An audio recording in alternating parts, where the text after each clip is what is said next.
Hey guys, so I want to talk about rose water and the real ones versus the fake ones. If you're interested in finding out what I'm talking about, stay tuned.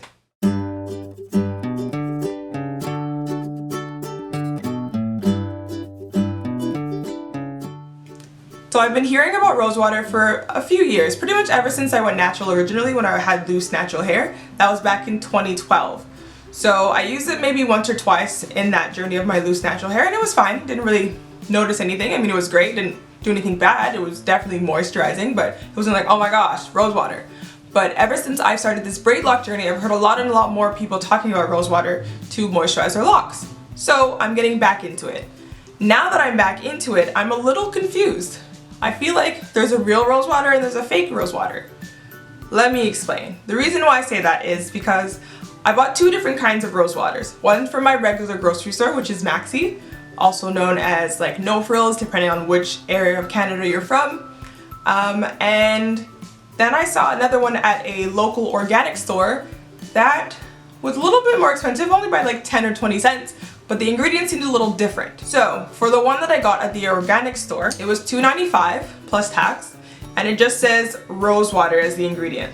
That's it, just rose water. So if we're just gonna base things off of what they say in the ingredients and we're hoping they're telling the truth, I would assume that this just has water from roses, right?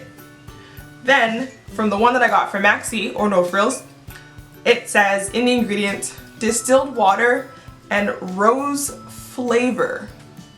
See, now that confused me a little bit. If there's rose flavor, that means it tastes like roses, but it's not really roses.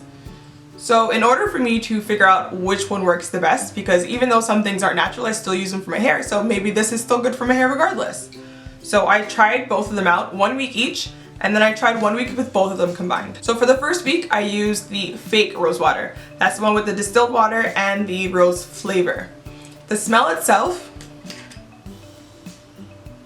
is relatively strong. It smells like roses, smells like flowers or regular rose water. When it came to moisturizing my hair, it felt more like water itself than anything with anything added to it, I guess you could say. I added this with a little bit of regular water as well because I wanted to dilute it a little bit so it's not too strong. It still made my hair feel soft and nice, but it felt more watery than anything. The second week, when I used the real rose water, which in the ingredients just says rose water, it had a different smell to it. The smells weren't the same.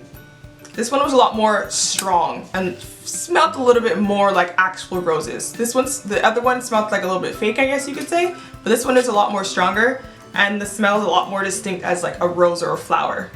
I noticed that my hair felt a little bit more moisturized in the sense that it felt like more than just water was added to my hair, that something else was in it too. It didn't feel sticky or anything, it still felt like water, but it felt like there was still something more to it.